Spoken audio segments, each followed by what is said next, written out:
한강변 벤치의 속삭임. 끝나지 않을 것 같던 사랑의 배신. 사랑. 그 이름만으로도 가슴 설레고 때로는 아련해지는 단어입니다. 우리는 수많은 관계 속에서 사랑을 찾아 헤매고 또 사랑을 지켜나가기 위해 노력합니다. 하지만 때로는 그 사랑이 예측할 수 없는 방향으로 흘러가 우리에게 깊은 상처를 남기기도 합니다. 오늘 들려드릴 이야기는 바로 그 상처와 배신, 그리고 그 뒤에 숨겨진 진정한 의미에 대한 이야기입니다. 이 이야기는 우리 삶에서 누구나 겪을 수 있는 깊은 감정의 문제들을 담고 있습니다. 제일 막 낯선 설렘, 새로운 관계의 시작. 서울의 상징 한강. 이곳은 수많은 연인들이 사랑을 속삭이고 추억을 만드는 낭만적인 공간입니다. 여유로운 사람들, 자전거를 타는 연인들, 벤치에 앉아 도란도란 이야기 나누는 노부부의 모습이 평화롭게 펼쳐져 있습니다. 그러나 이 평화로운 풍경 아래 겉으로는 평범해 보이는 한 쌍의 남녀, 지혜와 준혁의 관계는 조금 다른 시작을 알리고 있었습니다. 해가 뉘엿뉘엿 지는 노을빛이 그들을 감싸고 벤치에 나란히 앉은 그들은 서로에게 기대어 속삭였습니다. 지혜의 손가락이 준혁의 머리카락을 부드럽게 쓰다듬고 준혁은 지혜의 손등에 가볍게 입을 맞췄습니다. 그들의 대화는 너무나도 달콤했습니다. 그들은 마치 세상에 둘만 존재하는 듯 주변의 시선은 전혀 의식하지 않는 듯 했습니다. 서로를 향한 눈빛에는 꿀이 뚝뚝 떨어지는 듯 했죠. 하지만 이 다정한 속삭임 뒤에는 누군가의 깊은 상처와 배신이 숨겨져 있었습니다. 그 시각 지혜의 남편 민주는 어김없이 회사에서 야근 중이었습니다. 늦은 시간까지 가족을 위해 헌신하는 평범한 가장의 모습이었죠. 그는 피곤한 얼굴로 커피를 마시며 아직 못다한 업무로 컴퓨터 화면을 응시하고 있었습니다. 그는 가족의 행복을 위해 묵묵히 자신의 자리를 지키는 사람이었습니다. 그들의 이야기는 이렇게 시작되었습니다. 한쪽은 새로운 사랑을 만났다고 믿으며 설레는 감정을 나누고 다른 한쪽은 아무것도 모른 채 묵묵히 자신의 역할을 다하고 있었습니다.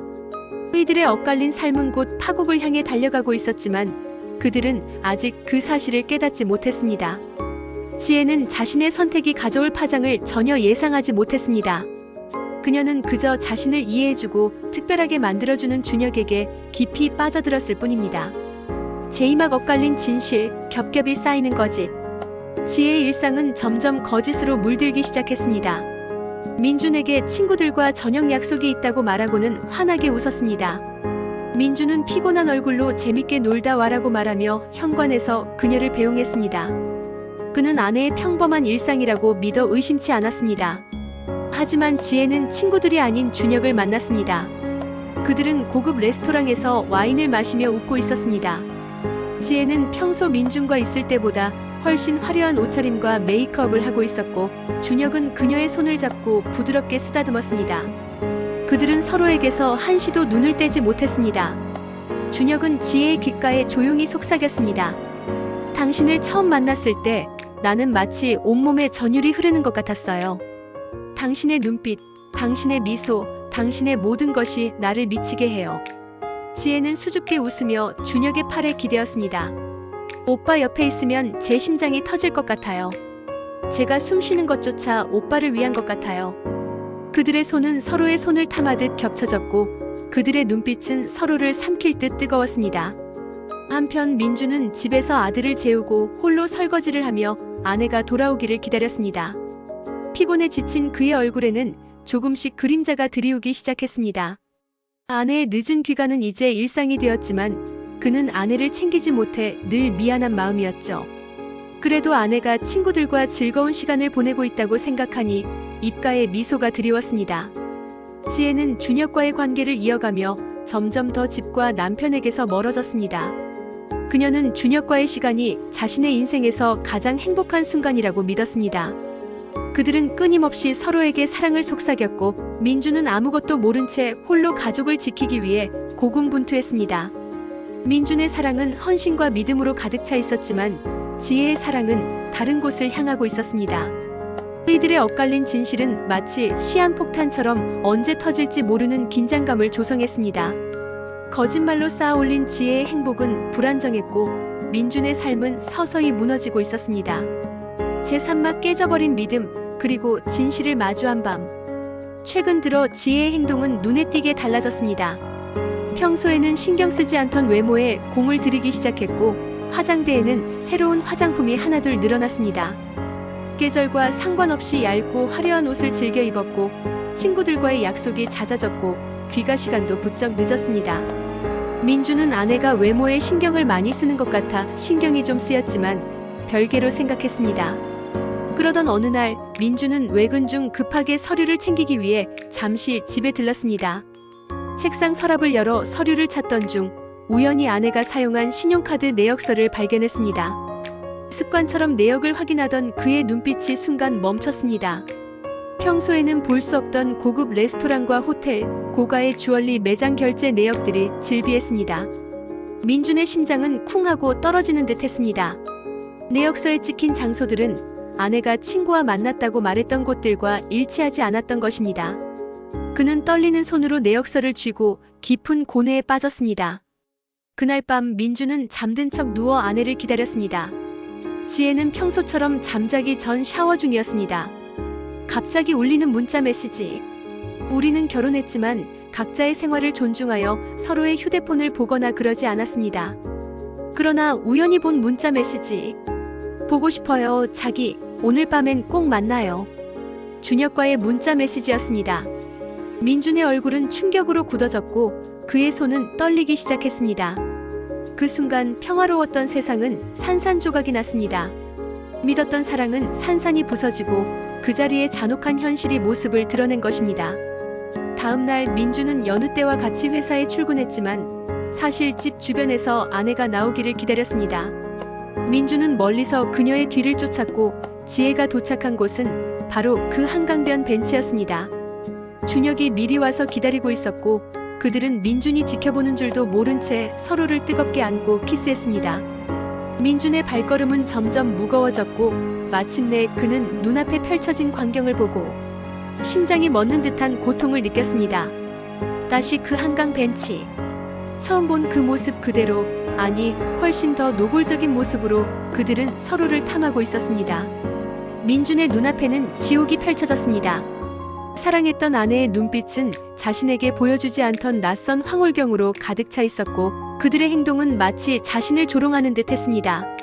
숨막히는 고통과 함께 차라리 내가 죽어버리고 싶다는 절규가 그의 내면에서 터져나왔습니다.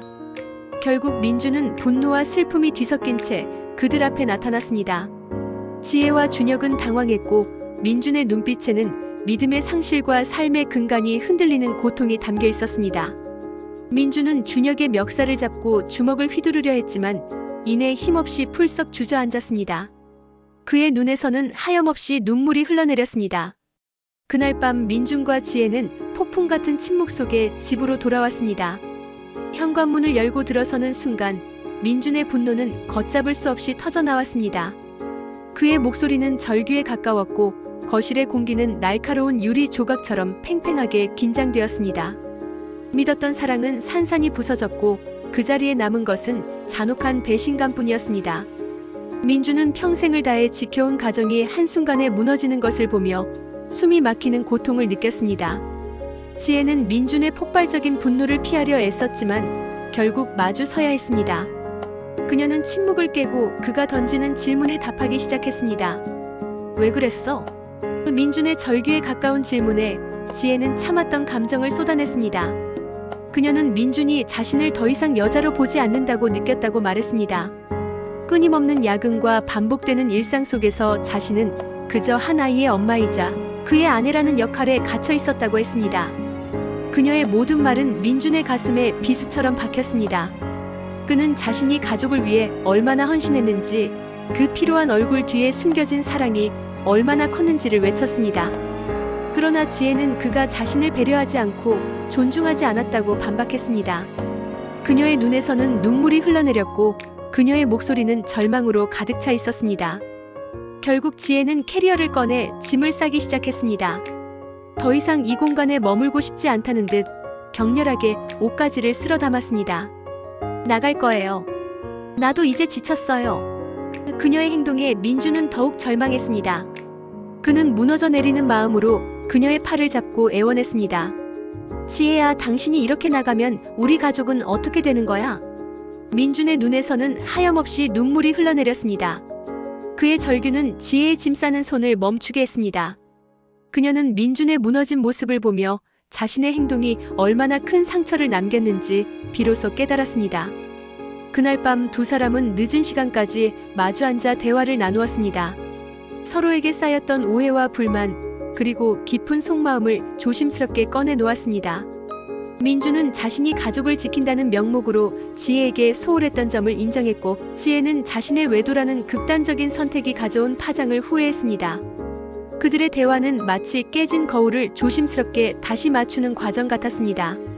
쉽지 않았지만 그들은 서로의 아픔을 보듬으려 노력했습니다. 새벽이 되어서야 두 사람은 모든 것을 용서하고 다시 시작하기로 약속했습니다.